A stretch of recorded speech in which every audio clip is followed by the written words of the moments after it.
तो इस वीडियो में स्टूडेंट्स हम देखने वाले कि एमसीए सीईटी की जो आंसर की रिलीज हुई है उसमें कितने क्वेश्चंस जो है वो रॉन्ग है या फिर ऑप्शंस में गलती है या फिर जो आंसर दिया है वो रॉन्ग है, जिसकी वजह से आपको एक्स्ट्रा मार्क्स जो है वो मिल सकता है। साथ ही में काफ़ी सारे स्टूडेंट्स के मन में ये भी डाउट है कि स्लॉट वन ज़्यादा डिफिकल्ट था या फिर स्लॉट टू ज़्यादा डिफिकल्ट था, बिकॉज जो स्लॉट ज़्यादा डिफिकल्ट रहेगा उसमें अगर आपको कम मार्क्स मिलते हैं तब भी आपको ज़्यादा अच्छा परसेंटाइल जो है वो मिल सकता है। तो ये भी हम इस वीडियो में जो है वो डिटेल में देखने वाले हैं।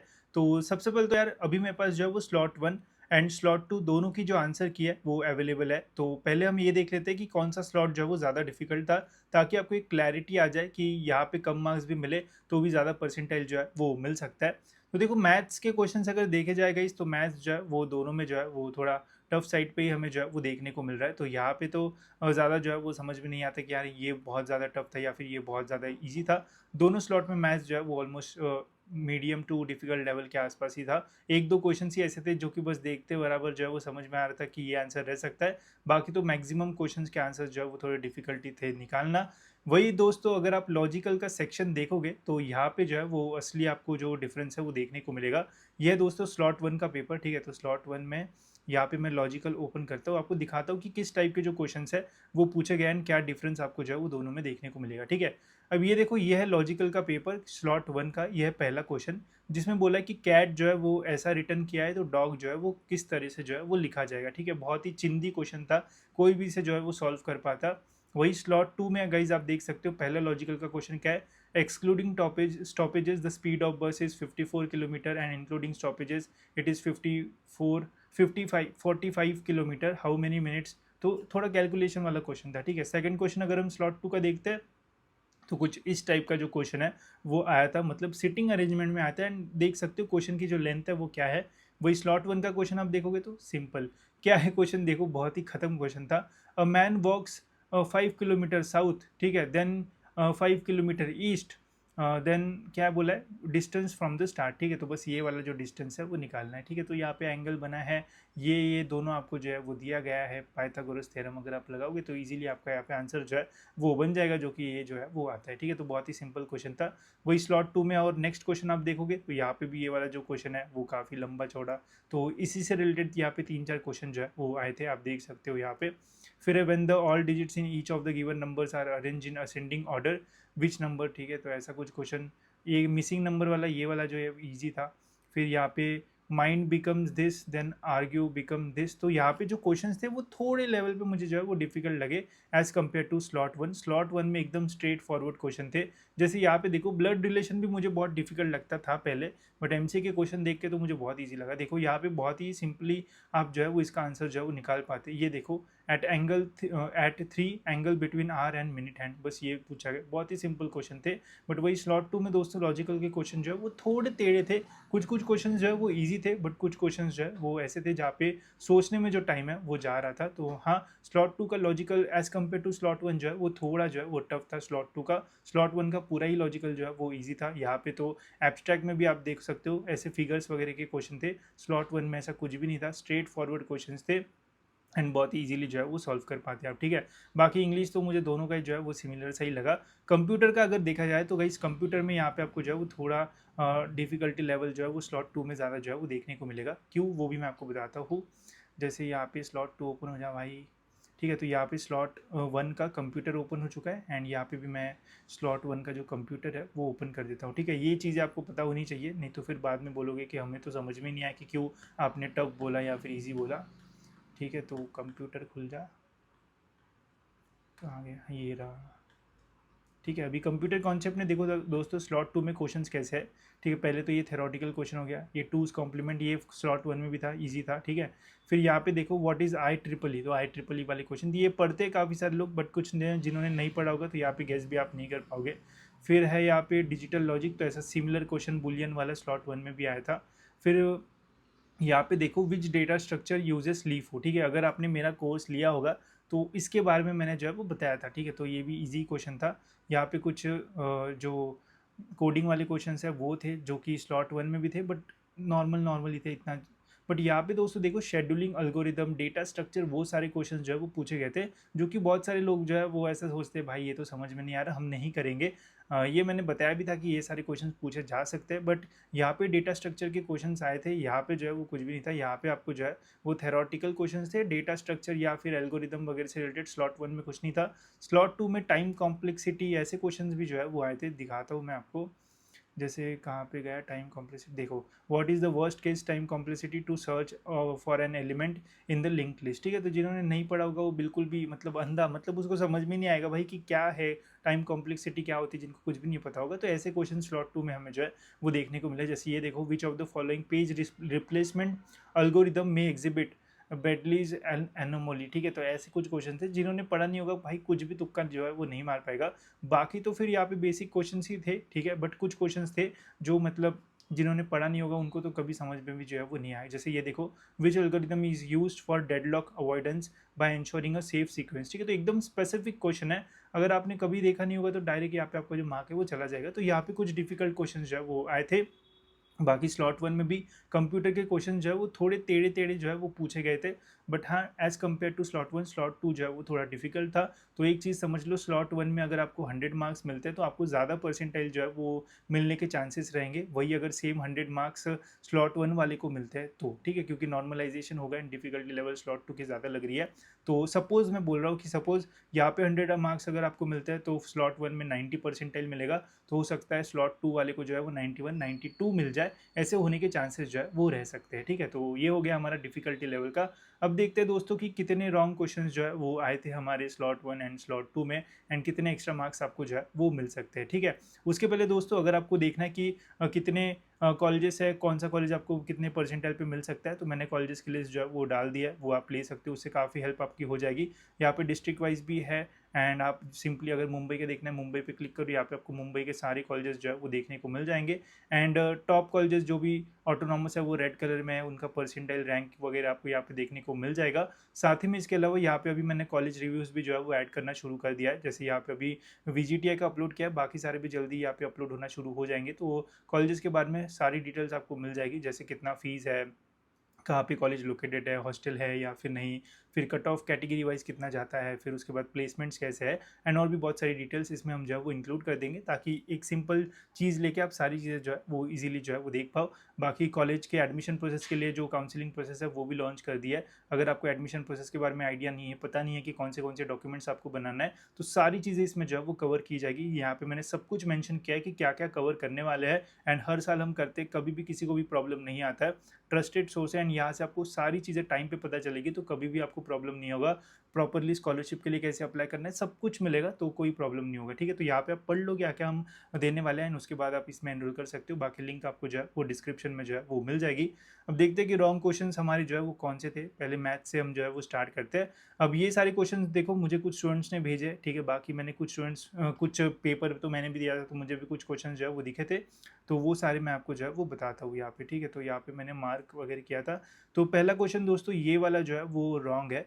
इसमें आप जब ऑब्जेक्शन रेज करोगे तो बोल सकते हो कि क्वेश्चन जो है वो रॉन्ग है, ठीक है, बिकॉज यहाँ पे बस एक ही इक्वेशन जो है वो दिया हुआ है, एंड आंसर निकालने के लिए दो मिनिमम तो इक्वेशन जो है वो रहने चाहिए थे। एंड इसका मैंने एक्सप्लेनेशन भी जो है वो डाल रखा है। जैसे ये मैंने एक PPT बनाई है, तो ये क्वेश्चन है, चैट GPT का भी यूज़ किया, जेमिनाई का भी यूज़ किया, खुद का भी देखा, तो सब कुछ डाल के यहाँ पे कंक्लूजन देखो।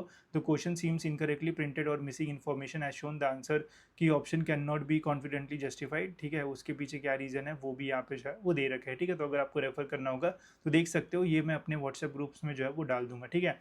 तो ये क्वेश्चन जो है वो रॉन्ग है। तो जब अगर आप ऑब्जेक्शन रेज करोगे तो ऑब्जेक्शन रेज करते टाइम वहाँ पे पूछा जाता है कि क्यों ऑब्जेक्शन रेज है या फिर क्या गलत है, तो वहाँ पे आप क्वेश्चन इज़ रॉन्ग गलत ऐसा कर सकते हो। एंड फिर रेफरेंस के लिए अगर आपके पास कोई बुक का रेफरेंस है जहाँ से आपको ये क्वेश्चन मिला होगा तो वो डाल सकते हो, या फिर बाकी और कुछ रेफरेंस भी जो है वो डाल सकते हो। नेक्स्ट है दोस्तों लॉजिकल का। ये सारे क्वेश्चन जो है वो स्लॉट 1 का है। लॉजिकल में दोस्तों ये क्वेश्चन जो है वो मैक्सिमम मतलब मेरे को तो लग रहा है 99% ये जो है वो रॉन्ग रहना चाहिए। अब यहाँ पे क्या है, सर्कुलर अरेंजमेंट है, ठीक है। तो ये मैंने भी जो है वो टिक किया था, can not be determined, but answer यहाँ पे जो है वो डी और ई जो है वो दे रखा है। सर्कुलर अरेंजमेंट है, 5 लोग हैं, ठीक है। ए और सी जो है वो अपोजिट है, ठीक है। तो सपोज यहाँ पे ए है और यहाँ पे जो है वो हमारा सी जो है वो रहना चाहिए, ठीक है। तो ए और सी जो है वो अपोजिट है। तो यहाँ पे पूछा गया है कि who between A and B, ठीक है, तो ए एंड बी के बीच में जो है वो क्या रहेगा, ठीक है। तो यहाँ पे ए और बी के बीच में क्या रहेगा तो वो बताना है, बट ये हम कैसे बताएंगे, बिकॉज ए और सी में भी जो है वो रह सकता है, ठीक है। तो कंफर्म हम जो है वो बता नहीं सकते कि हाँ यही रहेगा या फिर वो भी रह सकता है या फिर इसके रहने के चांसेस नहीं है, बिकॉज एक कंडीशन ये भी हो सकती है कि who between A and B, ठीक है। तो कभी कभी हो सकता है कि यहाँ पे जो है वो डी हमारा जो है वो रहे, ठीक है, एक ऐसी भी कंडीशन हो सकती है। बट ये भी हो सकता है कि ए और सी के बीच में जो है वो डी और ई भी जो है वो आ जाए, तो ये वाली कंडीशन भी जो है वो हो सकती है। तो यहाँ पे जो है वो काफ़ी सारी कंडीशन हो सकती है, तो कोई स्पेसिफिक आंसर यहाँ पे रहने के चांसेस जो है वो नहीं है। तो यहाँ पे कैन नॉट बी डिटरमाइंड जो है वो आंसर जो है वो रहना चाहिए। तो यहाँ पे जब आप जो है वो ऑब्जेक्शन रेज करोगे तो यहाँ पे क्वेश्चन जो है वो गलत नहीं है, ठीक है। तो ऑब्जेक्शन का जो रीज़न है वो सही रहना चाहिए, नहीं तो भले ही आपका ऑब्जेक्शन सही है एंड रीज़न अगर गलत है तो ऑब्जेक्शन रिजेक्ट हो जाएगा, वो क्वेश्चन कंसिडर नहीं किया जाएगा, ठीक है। तो इसका ध्यान रखना। वहाँ पे रीज़न हमारा ये रहना चाहिए कि आंसर की में जो है वो इन आंसर की इज़ इनकरेक्ट, ठीक है। तो यहाँ पे जो आंसर यहाँ पे दिया है वो इन्होंने जो है वो करेक्ट नहीं दिया, एक्चुअल में जो आंसर है वो ये रहना चाहिए था, बट इन्होंने जो है वो ये दिया है। तो आंसर की इनकरेक्ट ऐसा रीज़न देके ऑब्जेक्शन रेज करोगे तो यहाँ पे हमारा जो आंसर है वो मतलब एक्स्ट्रा मार्क्स जो है वो मिल सकते हैं। बाकी यहाँ पे जो भी डिटेल्स है वो मैंने डाल दी है, वो आप जो है वो चेक कर सकते हो। नेक्स्ट है दोस्तों लॉजिकल एब्स्ट्रैक्ट रीजनिंग का ये वाला क्वेश्चन, वाटर इमेज ऑफ 1 2 3, ठीक है। तो 1 2 3 का वाटर वर्टिकल जो भी यहाँ पे लिखा हुआ है, और इन्होंने जो आंसर है दोस्तों वो दिया है 5 5 7, ठीक है। सबसे पहले तो 5 5 7 जो आंसर दिया है दोस्तों ये तो कभी रहने के चांसेस ही जो है वो नहीं रहेंगे, ठीक है। बिकॉज इन्होंने वाटर इमेज हो कोई भी इमेज हो कुछ कुछ भी करे, जो चीज़ दी है वो वैसी की वैसी ही जो है वो रहेगी, भले वो टेढ़ी हो उल्टी हो कुछ भी हो। बट यहाँ पे 3 को ई बना दिया, ठीक है, और ई यहाँ पे बीच में आ गया, भाई ऐसी कौन सी इमेज है जहाँ पे मतलब सीक्वेंस ही आप चेंज कर दो। तो यहाँ पे जो आंसर है वो जो है वो रॉन्ग दिया हुआ है, ठीक है। साथ ही में वैलिड ऑप्शंस भी जो है वो देखने को नहीं मिला है, तो इनकरेक्ट आंसर की भी यहाँ पे आप लेके ऑब्जेक्शन जो है वो रेज कर सकते हो, या फिर नो राइट आंसर ऐसा भी ऑब्जेक्शन आप जो है वो रेज कर सकते हो।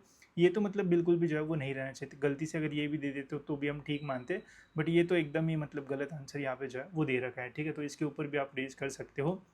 नेक्स्ट है दोस्तों फिर ये क्लॉक वाला, यहाँ पे जो है वो वर्टिकली जो मिरर इमेज है वो पूछी गई थी, ठीक है। यहाँ पे जो आंसर है दोस्तों वो ये रहना चाहिए था, ठीक है। बट यहाँ पे गलती बस एक है कि ये वाला जो के है वो जो है वो इन्होंने जो है वो सीधा सीधा जो है वो दे रखा है, ठीक है। ये जो है वो उल्टा रहना चाहिए था, मतलब ये जो है वो ऐसा रहना चाहिए था। बाकी सारी जो चीज़ है वो यहाँ पे सही है, तो यहाँ पे भी इनकरेक्ट आंसर की वाला जो चीज़ है वो लेके आप ऑब्जेक्शन जो है वो रेज कर सकते हो, तो यहाँ पे भी एक्स्ट्रा मार्क्स जो है वो मिलेंगे, ठीक है। बिकॉज इसका वाला जो है वो मिरर पूछा है, तो पहले जो है वो के आएगा फिर बाकी सारी चीज़ आएगी, तो सब कुछ सही है, बस ये के इन्होंने जो है वो गलत दे रखा है।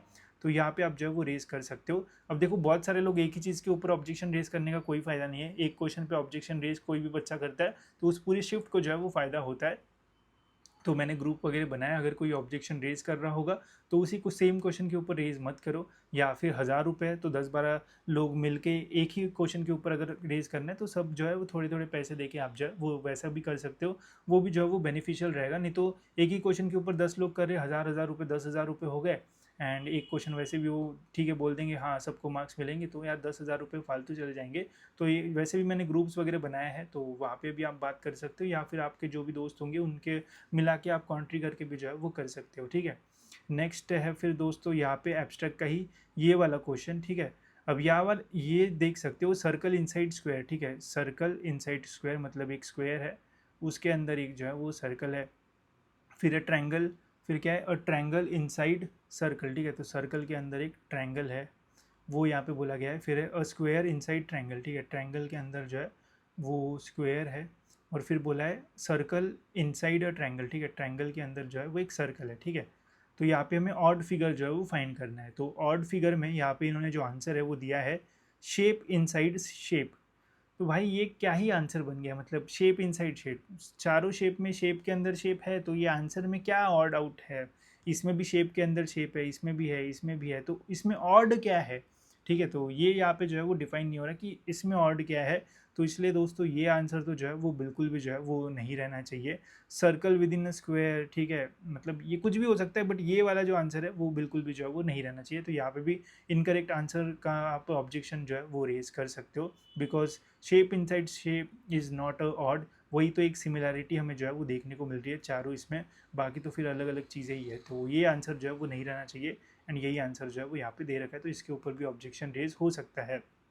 नेक्स्ट है दोस्तों ये लॉजिकल का। ये तो एग्जाम के टाइम भी फालतू क्वेश्चन लग रहा था, ऐसे लग रहा था यार करूँ तो करे क्या, मतलब क्या पूछा गया है वही समझ में नहीं आ रहा था। जैसे आप देखो स्टेटमेंट क्या है, ऑल बैट्स आर मैमल्स, ठीक है, ऑल बैट्स आर मैमल्स, ठीक है, तो एक मैमल्स का जो गोला है वो बनेगा, उसके अंदर जो है वो बैट्स रहेगी, ठीक है, ये ऑल बैट्स आर मैमल्स, ठीक है, ऑल बैट्स आर मैमल्स, तो ये मैमल्स और ये जो है वो बैट्स हो जाएगा। फिर है सम मैमल्स आर फ्लाई, ठीक है, there four some bats are fly, तो हमें बताना क्या है, मतलब वो यहाँ पे जो है वो बोला गया है। तो मतलब क्या पूछा है वही समझ में नहीं आ रहा है। और फिर यहाँ पे जो आंसर है वो दिया है सम मैमल्स आर बैट्स, ठीक है, यहाँ पे इन्होंने लिखा है सम बैट्स आर फ्लाइज, फिर आंसर दिया है सम मैमल्स आर बैट्स, बट पूछा क्या है वो यहाँ पे जो है वो समझ में नहीं आ रहा है। तो ये भी आप जो है इसके ऊपर भी जो है वो रेज कर सकते हो, ठीक है, कि इनसफिशिएंट क्वेश्चन या फिर मिसिंग क्वेश्चन या फिर इनकम्प्लीट एम्बिग्यूअस क्वेश्चन, ऐसा एंड ऐसे आप ऑब्जेक्शन जो है वो रेज कर सकते हो। अब देखो यहाँ पे जो क्वेश्चन का आंसर है एंड जो कैंडिडेट का रिस्पॉन्स है वो सही है, तो अभी उस स्टूडेंट को जो 2 मार्क है वो मिल रहा है, ठीक है।